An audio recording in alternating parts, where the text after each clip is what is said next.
ladies and gentlemen, the President and Mrs. Bush and the Vice President.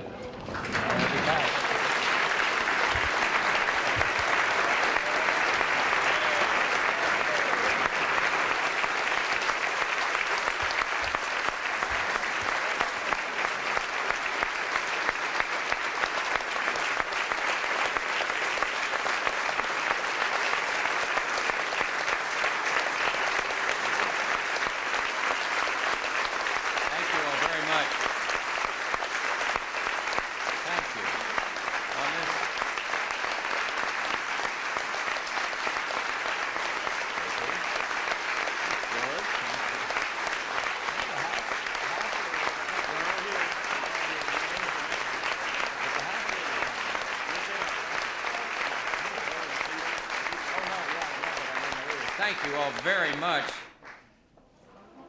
Thank you so much for being here. And I would first like to welcome the ambassador from Canada, our friend Derek Burney, who represents, I think by being here, his countrymen's concern for our common environment. And it is a pleasure to have several of our cabinet here today. Of course, Secretary Lujan here, Interior, and Jim Watkins, as well as Bill Riley, the Administrator of EPA. Susan Engelleiter is here.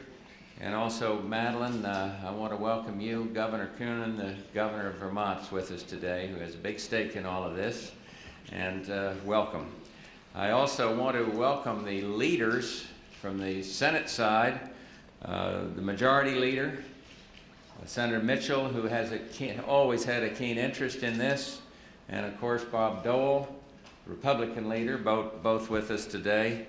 And of course, if I get singling out all the members who are here of Congress, I'll be here all day, and I'm just glad you all are here. The Speaker and others unfortunately couldn't be here, Majority Leader and Minority Leader, but we have many of the committee leaders that work the hardest here. I get in trouble, but I see John Dingell, and I want to thank him and so many others. Please let me stop there. Only let me just welcome the members of Congress who've done so much on all of this clean air.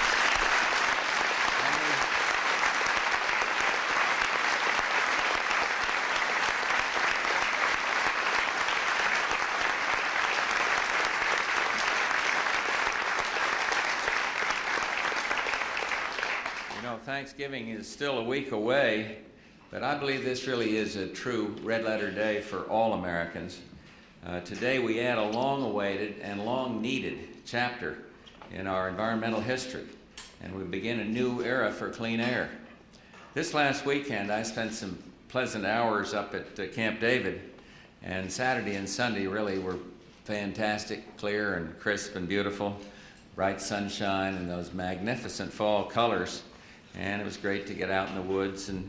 But no American should have to drive out of town to breathe clean air. And every city in America should have clean air. And with this legislation, I firmly believe we will. I first made a commitment to comprehensive clean air legislation when I was running for this job. And soon after coming into office, we developed a comprehensive clean air proposal. And I think we did have consultation in the best spirit with the Democratic leadership and with the Republican leadership in the Congress, with environmentalists and with representatives of industry, because I believed, and I think we all felt, that it was time for a new approach. It was time to break the logjam that hindered progress on clean air for 13 years. And so I told our best minds assembled that morning a year and a half ago, every American expects and deserves to breathe clean air. And as President, it is my mission to guarantee it for this generation and for generations to come.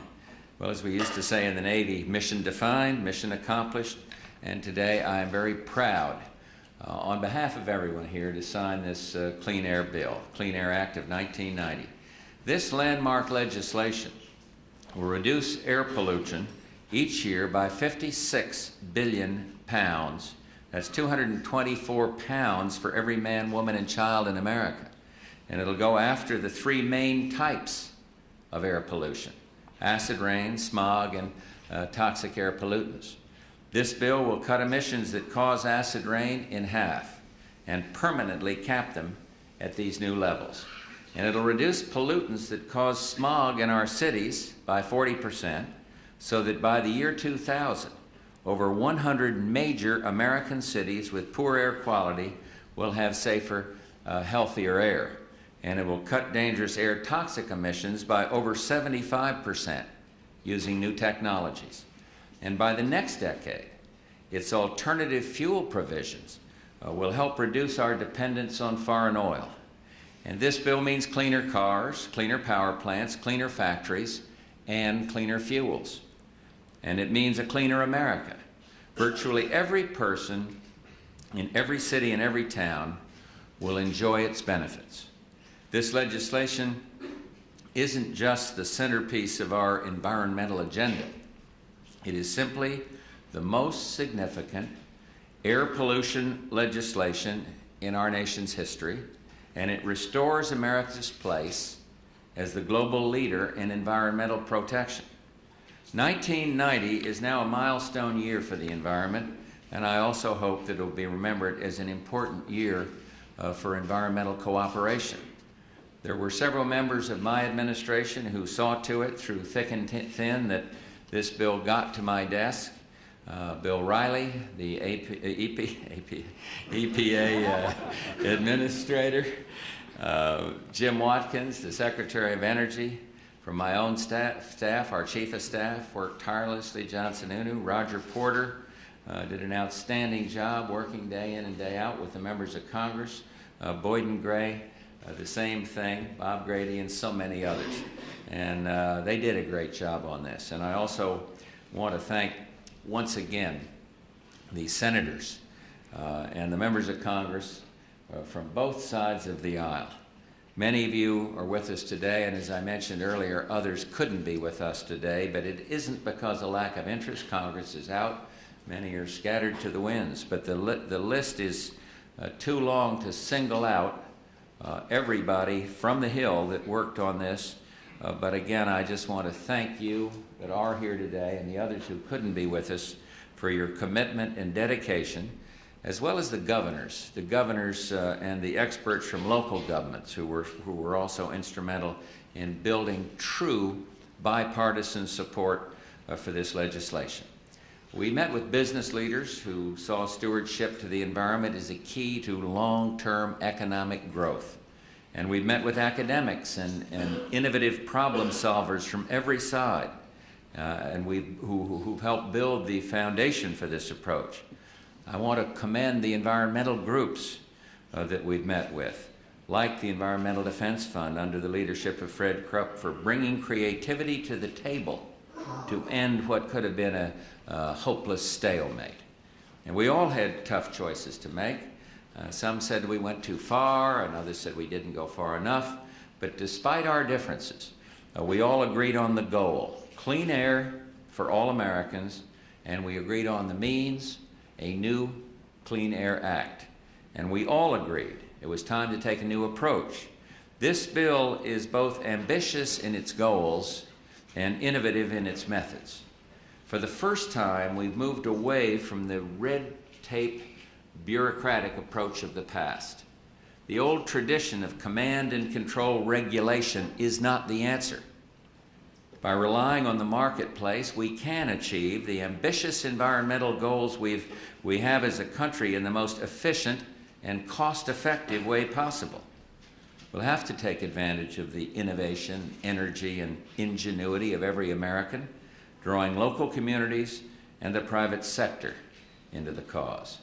It's time for a new kind of environmentalism, driven by the knowledge that a sound ecology and a strong economy can coexist. The approach in this bill balances economic growth and environmental protection. The approach is comprehensive, cost-effective, and most of all, it will work. The first major pollution reductions are where we need them most. It offers incentives, choice, and flexibility for industry to find the best solutions, all in the context of continued economic growth. The bill is balanced. It will stimulate the use of natural gas from the wells of Texas and Louisiana and fuels made from the farms of Iowa, Illinois, the great Midwest, and cleaner, low-sulfur coal from the hills of West Virginia to the Rocky Mountain states. This bill can make America the global leader in developing a new generation of environmental technologies to which the world is now turning. But it does more. The legislation sets reasonable deadlines for those who must comply, but once deadlines go by, once they pass, the penalties are severe. America's heritage is precious. We will not turn our backs or look the other way, and that means polluters must pay. And so there is a new breeze blowing, a new current of concern for the environment, and today marks a great victory for the environment, the day when we have strengthened our clean air statutes, already the world's toughest. This legislation is not only in America's interest. Like so many of the environmental issues that we are working on, this bill is in the interest of people all over the world. And the new environmental ethos is growing. We see it in community efforts and in school involvement across America. And we're seeing it in the innovative response of private industry, in alternative fuel service stations, electric vehicles. These companies understand we must pioneer new technology, find new solutions, envision new horizons if we're to build a bright future in a better America for our children. There's an old saying, we don't inherit the earth from our parents, we borrow it from our children. We have succeeded today because of a common sense of global stewardship, a sense that it is the earth that endures, and that all of us are simply holding a sacred trust left for future generations. For the sake of future generations, I again thank each and every one of you for your commitment to our precious environment, and I am now honored to sign this clean air bill into law, and thank you all who have worked so hard for this day to become possible. Thank you, and God bless all of you.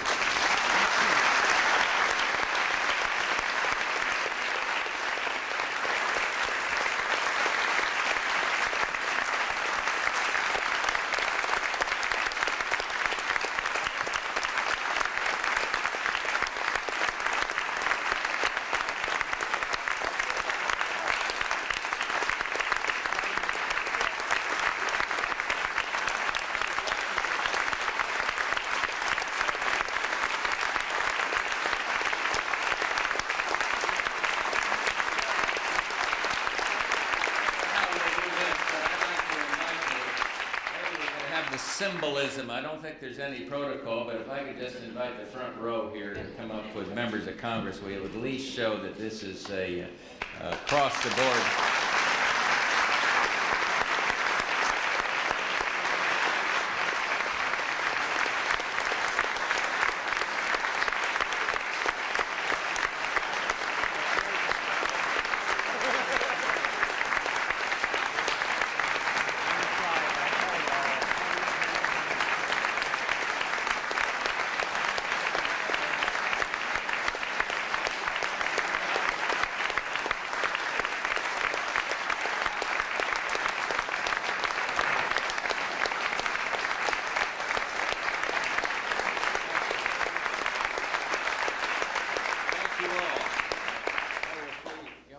This is symbolism. We've omitted some real fine movers and shakers there, but again, my thanks to all of you. Thank you all for being with us.